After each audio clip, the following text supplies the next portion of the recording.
Three. Right now, Tropical Storm Debby is about 140 miles south-southwest of Cedar Key. This will become a hurricane likely later this evening, and it will make landfall in the state of Florida tomorrow as a hurricane, most likely as a Category 1 hurricane, but it could potentially be even stronger. Current maximum sustained winds are 65 mile per hour. We anticipate it could reach 85 to 90 mile per hour sustained winds.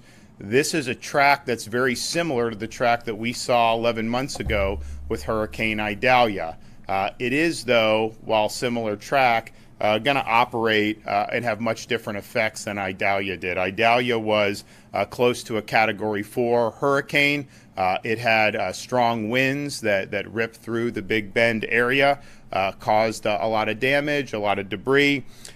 This storm will not have winds that reach the level of Hurricane Idalia, but it is going to produce way more water throughout the northern part of the state of Florida. And we are looking at potentially really significant flooding that will happen, particularly in north central Florida, as this storm makes landfall in Florida and then heads northeast across southeast Georgia, or southern Georgia and northern Florida. So the message is, make sure you're executing your plan now.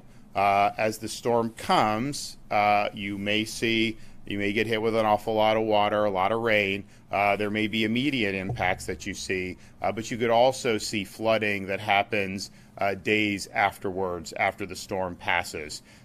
Do not go into flood waters.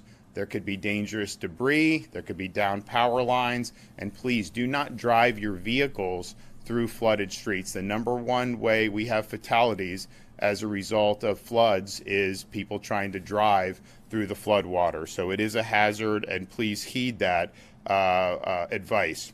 We have requested a federal disaster declaration, and that has been approved. Our pre-landfall declaration by the federal government, of course, it's mostly a monetary thing, helps unlock some additional funds for certain things that we want to do. We have, at the state level, constructed more than 9,400 feet of flood protection devices to support critical infrastructure against flooding impacts. So for the first time, Florida and its partners are deploying these flood control barriers around utility substations as a best practice to ensure power is maintained throughout the storm for as many Floridians as possible. When we saw Hurricane Ian, the substations that were higher up weren't impacted by the water, made it much easier to effectuate power restoration. And so our hope is here to mitigate the power interruptions as a result of this storm. We have 3,000 service members from the Florida National Guard that are on standby to assist with the state emergency response, and that will include search and rescue, route clearance, commodity distribution, and protection of critical infrastructure as needed. Florida National Guard has 10 rotary aircraft and over 400 tactical vehicles that are staged to support relief operations. We've also activated the Florida State Guard, and we have over 100 soldiers ready, 9 shallow water vehicles, 10 UTVs, and 2 amphibious rescue vehicles. The Florida Fish and Wildlife Commission has prepared their full fleet of airboats and john boats, and we have 12 swiftwater rescue teams. Power outages will occur, so people should be prepared for that, particularly if you're in the main path of this storm. There is going to be power outages. Now, working with Florida's power companies, the state, we have identified up to 17,000 linemen that are ready to go in and restore power when the storm passes. Now, they'll do that as soon as it's safe to do that. Remember Hurricane Idalia? It was a very rapid restoration. Hurricane Ian, same thing. So we understand the importance of getting the power back on, and Kevin is working with the local communities. I was able to speak with the mayor of Tallahassee earlier today, and I told him, and he wasn't mayor then, and I wasn't governor. I said, Hermine came, I think it was 2016, and it was, I think, a Category 1, and there were people without power for weeks in Tallahassee. And we don't want to see that again. And so he agreed. He's already talking with FPL and some others to accept mutual aid, and we want to be helpful with that as well. Of course, Florida Department of Transportation, the cut and toss, clear the roads, but also if they need to clear things to be able to help with power restoration, they're going to do that. But that was a learning experience, I think, for the state and the city to see how the Hermine was, and that's not going to be acceptable going forward. And so I'm glad that the mayor and I are on the same page on that. We also have on hand for this storm statewide almost 11 million bottles of water, almost 33 million shelf-stable meals. We have pre-staged 670,000 bottles of water, 287,000 shelf-stable meals, 3,600 sandbags, and nearly 14,000 tarps in the various parts of Florida where we expect the most significant impact. As I mentioned earlier at our briefing, the Florida Department of Transportation has staged resources in secure locations in proximity to the protected path of the storm for quick response. So 1,200 generators to support traffic signals and emergency power needs for our transportation system, pumps, hundreds of pumps that are staged and available to pump out water as needed, and that may very well be necessary in a lot of different areas of the state. 230 pieces of heavy equipment and trucks for cut and toss operations, 120 bridge inspectors, 120 cut and toss crews to swiftly clear state roads and interstate from debris, and 150 additional crews to assist with various emergency response efforts, including damage assessments, flooding, and traffic signal restoration. FDOT has been clearing roadways and shoulders for the last few days. The Department of Management Services has issued state office closures on their website. To see if your place of employment is closed today or tomorrow, visit dms.myflorida.com, dms.myflorida.com. Florida Department of Health has deployed 117 emergency vehicles to support emergency evacuations and patient transport as needed. Staging is currently in Jackson and in Marion counties. The Department of Health is also collecting information for those who may have or care for individuals with special needs and may seek assistance. And you can sign up for that at snr.floridahealthresponse.com, snr.floridahealthresponse.com. The Florida Department of Environmental Protection has pre-authorized 850 disaster debris management sites for the 61 counties under the state of emergency to temporarily stage storm-generated debris. Now is the time to exercise your disaster preparedness plan. The storm, we're already seeing impacts in southwest Florida. We're going to continue to see impacts across the west coast of Florida, but it is going to, the eye of the storm is going to hit the state of Florida tomorrow. So execute your plan. If you have been if you have been ordered to evacuate by your local officials, please heed that call. And when you're evacuating, you don't have to drive hundreds of miles. There's shelters within each county. Every county has a pet-friendly shelter. There's accommodations for people with special needs. So heed that advice and make sure you're protecting yourself. Now, if your plan is to simply hunker down in your home, then just do so, and that's fine. And I think the winds, Category 1 or even 2, most homes in the state of Florida are going to be able to withstand that. Pets, I mentioned, there are pet-friendly shelters, but please make sure they have what they need to ride out the storm. We want to make sure that we're not leaving any pets behind. It's never safe to walk or drive in flooded roadways. As I mentioned, there are hidden dangers. There are potentially downed electrical lines. So please do not mess with that. Do not try to drive in it. This stuff subsides. There'll be pumps. There'll be a bunch of things that will be happening. I know people want to kind of get out. They got things to do. They want to check on things, but it is hazardous, and we want to avoid any loss of life with this storm. Generators. Make sure you properly use generators. We have had in the past, although not in the more recent storms, I think because there's been an emphasis on this messaging, but you cannot use a generator inside your home or inside your garage. It will produce carbon monoxide that can kill you. So make sure a generator is positioned outside your home and that the exhaust is not coming inside your home. So please, using a generator is fine. People want to have power. I get it, and do it, but just do it in a way that's going to be safe. So please do not have your gasoline engines inside your home, and make sure they are in use, not just outside, but at least 20 feet away from your home. Emergency alerts can save lives, so please have multiple ways to receive those alerts and act when you receive them. Listen to your emergency management officials at your local level. They're going to have information specific to your part of the state of Florida. And if you want to find that emergency management information, you go to floridadisaster.org/counties. So this is a similar path to what we saw last year with Hurricane Idalia. It is going to be much wetter. We're going to see much more inundation across, really across the northern part of the state, north of I-4, but particularly in north central Florida. You're going to have the potential for some significant flooding. That creates hazards, that creates risk. So please, take care of yourself, heed the warnings that you receive at the local level. We have a whole host of resources that are staged and ready to go. And if there's somebody that's in harm's way as the storm passes, we have search and rescue that will be there. Local law enforcement will be there, local emergency response, our National Guard, our Fish and Wildlife. There's all hands on deck for this. So execute your plan.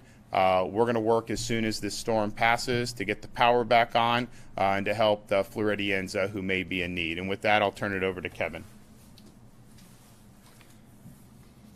Thank you, Governor. And as always, I appreciate your leadership and support for the Division of Emergency Management. Tropical Storm Debby is expected to continue to rapidly strengthen into a hurricane before making an early morning landfall here in the Big Bend tomorrow. It is not outside the possibilities, as the governor has already said, as a strong Cat 1 hurricane, maybe even a low-end Cat 2 hurricane. We continue to work on requested resources from counties, but many areas have already begun to feel the storm's impacts. We have been getting information from south of Tampa Bay all the way down to Fort Myers and Naples that there is storm surge of about 2 feet. That they have had several inches of rain, and we're seeing those impacts down there. We are now starting to see more impacts come into the Nature Coast, Hernando, Citrus, Levy, Dixie counties. So again, the storm is here for them, which leads me into the next piece is if you are in the Nature Coast, getting ready to come into the Big Bend, it is time to effectuate your plan. You need to be locking it in, locking down. Do not get out on the roadways. Make sure that you're staying indoors. So please make sure you're doing that. If you're in Northeast Florida, North Central Florida, you still have some time, but those hours are starting to wane. So please make sure you're doing what you need to do. Whatever you decide to do, make sure it's best for your family, and you must do it now. If you're ordered to evacuate by local officials, and there are several evacuation orders in place, please remember, you only have to travel tens of miles to those shelters. You do not need to travel all the way across the state. Do not leave your pets behind. There is at least one pet-friendly shelter in your area that can travel with you to that shelter. Make sure you have the leashes and carriers and plenty of food and water for your pets. If you are sheltering in place, identify a place in your home away from windows and external doors where you can safely shelter. If you're on the coast, you need to go ahead and move to the second floor. We are starting to see areas that may receive upwards of 6 feet of storm surge. If you're unsure about the next steps of what to do, please contact your local emergency management office, or if you're in this situation where we have incidents happening right now, call your 911 office. Your yard should be debris free at this point if you're in North Central Florida and you're in Northeast Florida, the capital region. Again, if you can pick it up, you need to put it up. We will continue to emphasize the important, this next important point, which is it's never safe to walk or drive through flooded roadways. Not only can it cause accidental drowning, but floodwaters are gross and unsafe and can contain many hazards. So please make sure that you are not messing around in those floodwaters. Make sure you have fresh batteries in your supply kit and a hand crank weather radio so you don't miss any important updates from your local officials. I will go back and talk again about the generator safety. We have been doing a great job since Hurricane Ian on the fatalities related to generators have gone way down. You've already heard the governor talk about 20 feet away from an open door, an open window. I'm going to finish the second 220s, which is if you have to refuel, make sure you shut your generator down for at least 20 minutes So 20 feet away from any open door and an open window, 20 minutes to cool down, and then go ahead and spend $20 and get a carbon monoxide detector. Those are the things that we want you to follow on the 20-20-20 rule as it relates to generators.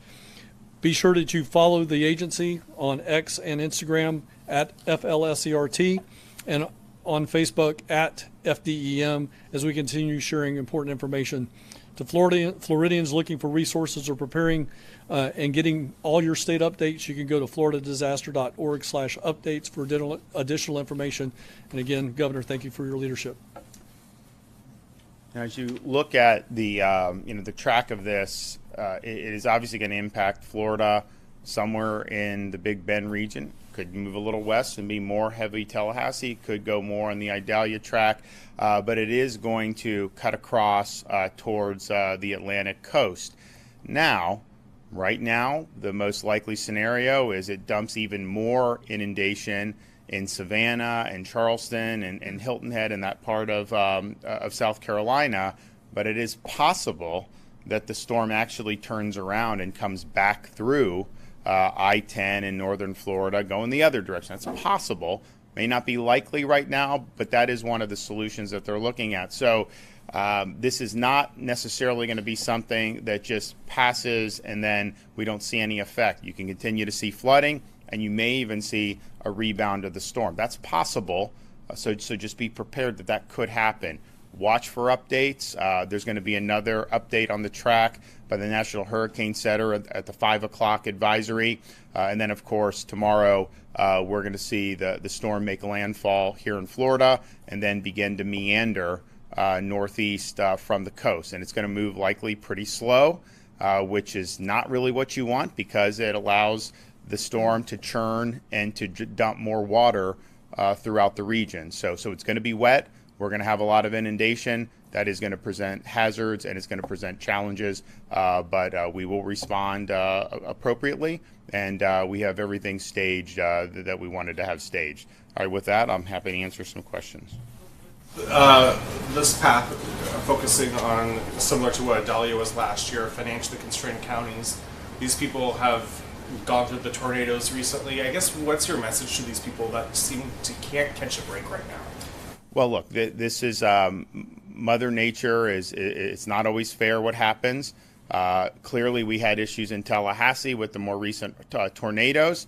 We'll see how much this storm is impacting. Of course, if it's a direct hit on Tallahassee, you're going to see a lot of debris. You're going to see a lot of wind, and you have some people that are still trying to get their homes repaired from the tornado. So that presents real challenges. If it ends up going more east, you're going to end up seeing a track over some of the places that were the most hard hit with Hurricane Idalia and Taylor, Dixie counties. So that's going to create challenges. But we responded then and got people back on their feet, and we will do that again with this storm.